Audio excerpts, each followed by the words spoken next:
What's up everyone, Handray here, once again to bring you an unboxing, this time of the Super Nintendo Entertainment System controller for the Nintendo Switch Online service. Woo, that's a mouthful. So I actually have two of these in, but we're only going to focus on one because we only need to work with one. And we're going to take a look at the unboxing process, even though there's not a whole lot to see there, but also see how it works in-game on the Nintendo Switch itself. So let's go ahead and get right to it. Here is the box, not a whole lot to take a look at, mostly right around the edges. On the back we have the instructions. That kind of reveal how we connect it to the Switch, because it's a little bit different than with the NES controller, because there is no Joy-Con rail on this one, and that's for a very important reason, which I'll get to in just one second. But let's go ahead and start the unboxing process. What do you say? Alright, here we go. What could be inside? Apparently a QR code right there. I don't know what that's for. Gets a serial number. I don't know if that's important, but... Alright, here it is. Comes with a nice little cover protecting it. We'll remove that. Here is the controller itself. We'll get to that in just one second though, because there's one more thing here. And this is the charging/sync cable. So you'll need this to charge a controller. You'll need to sync it to your Switch, because again, it doesn't have the Joy-Con rails, and that's because these shoulder buttons here. So it made it pretty much impossible to add the rails without compromising the controller itself. And these are pretty important, seeing as how you need them in most of the games you can play most of the Super NES games you can play on the Switch. So, as you can see, it is very much an SNES controller. There are some differences. We have the charging port right here. We also have ZL and ZR, which is useful. And we also have the sync button as well as which controller port it is, or which, the lights for which controller port it corresponds to. So, pretty good stuff overall. On the whole, it feels like an SNES controller, which is about all you can ask for. The buttons feel nice and clicky. The texture itself feels a little coarse, or a little rough, I should say. Very similar to the SNES Classic Controller, which I have right here. I wouldn't be surprised if they're the exact same material. You can see they look very similar, aside from the very few additions to the Switch version. Oh, I don't know if I showed the back yet of both of them, but there you go, in case you're looking to compare. Now, I also have an original SNES controller right here, because why wouldn't I? And like I mentioned before, the original to me feels smoother. Some people have suggested it's a function of me just wearing it down over time, maybe? But I don't know if I fully ascribe to that feeling. Alright, now it's one thing to hold a controller, it's a whole nother actually try it out in a game. So let's go ahead and try it out on Nintendo Switch, which I have right here, ready to go. Full disclosure, I did swap to my second controller, which I already synced to the Nintendo Switch itself, using the included cable. And we just had to turn on the controller by pressing any button, and there it is! We get a little SNES controller icon like the NES. Isn't that cute? Alright, so let's go ahead and try it out, of course, the Nintendo Switch Online Service app first. So we're gonna head on over. And let's see here, let's go ahead and I think we have to try Mario World, right? Mario World's a classic, and we'll be able to tell real quick whether it's working well or not. Alright, we'll start off with my 0 level save file.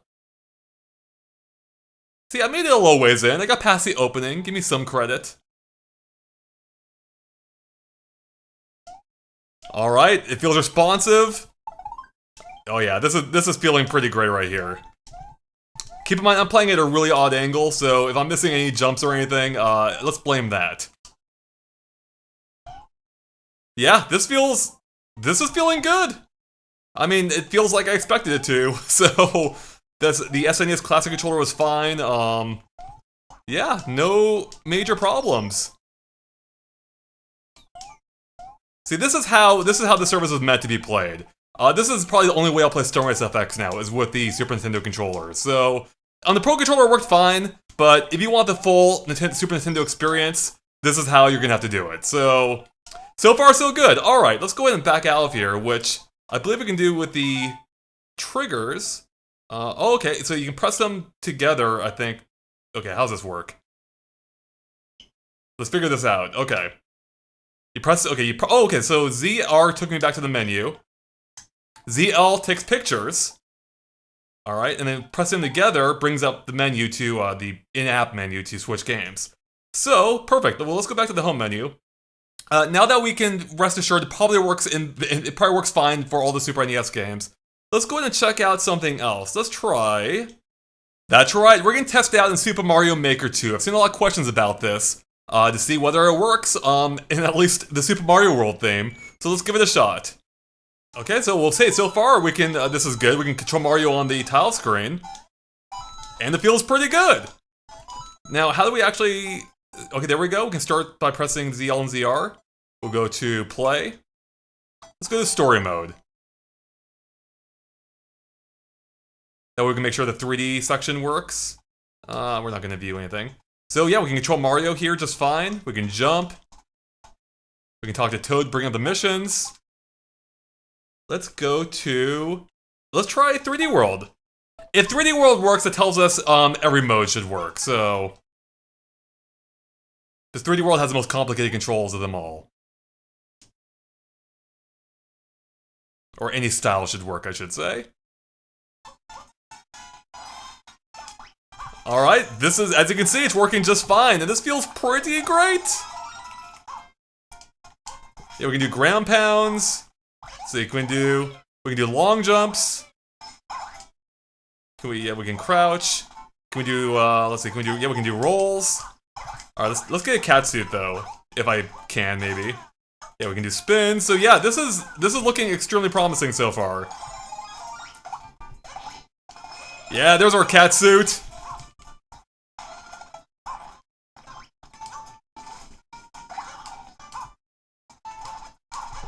Alright, let's try climbing this wall. Of course it would work, why wouldn't it? So yeah, this is all good. This is great, actually. Oh, we can use other set shoulder buttons for long jumps. We can use the normal L and R, or we can use oh wait, can we? Yeah, we can use the L. Oh, we can use both. So yeah, they all seem to do it. Alright! Super Mario Maker 2 seems to be a success. Alright, awesome. Now what isn't a success is the fact that I don't think we can reach a home menu using the controller in this app. So we're gonna have to use the Joy-Con's home button. Alright, let's see, what else should we try? Let's try Link's Awakening. I have a feeling this isn't gonna work, because Link's Awakening doesn't support the D-pad normally, but hey, let's give it a shot. And no. We can do everything, or not, we can do most things but move, which is the thing you kinda need in these games. Alright, that's too bad, but expected. So, let's go ahead and try something else. Let's try Super Smash Brothers. Okay, nope. So we run into the issue where you can only use taunts because it recognizes the D-pad as the D-pad in-game as opposed to your primary means of input. Now, just in case, let's check the control screen real quick just to see if it maybe recognizes the SNES controller as an option. And it's not looking promising so far. Yeah, it doesn't. It recognizes it as a dual Joy-Con or Pro controller, which is to be expected. Alright, let's see. Anything else we should test? I would ask you guys, but that won't help me here because this is not a live video. It's live for me, not so much for you. Let's be sacrilege here and try Sonic the Hedgehog with an SNES controller, or a Sonic Mania, I should say. I'm pretty sure this will work fine because Sonic isn't a particularly complicated game when it comes to controls. I think you pretty much just need, what, one button for the most part, if not entirely, so. Alright, here we go. Yep, sure enough, it seems to work just fine. Yeah. Alright, I've gotta admit, it actually feels pretty great. Something about using the Super Nintendo controller with Sonic that just feels good. I don't know why that is. Probably because I associate it with platformers. This game's also really loud. I don't know if that's coming through on the stream or on the video. Alright, so I'm gonna pause it, I'm gonna stop it there. I could be here all day playing with this. There you guys go! That's the Super NES controller being used on Nintendo Switch. Overall, I'm pretty happy with it so far. I really don't have any major complaints aside from the lack of a proper home button. But as you saw in the Super NES app itself, that didn't matter. It only really matters when you venture outside of it and try to play other games with it. In which case, it seems like it'll work for a fair amount of them. It has more buttons than the NES controller. Quite a few more buttons, so it should be a lot more compatible than that. I believe this almost worked with Mario Kart 8. Like, it missed a few key functions, which this one might work better with. Unfortunately, I can't test it right now, but I don't have Mario Kart 8 Deluxe on my Switch. I deleted it to make room for something. But yeah, maybe you can try it out for yourself. So there you guys go. That's a look at the controller. Pretty happy with it. If you like the Super NES app, I highly recommend checking out the controller itself. because it feels good. It just feels right. That's what you want. Alright guys, thanks for watching. Of course, stay tuned to Game Explain for more on the Super NES app, maybe at some point, maybe the controller as well, and everything else Nintendo Switch as well. We'll catch you later. Bye.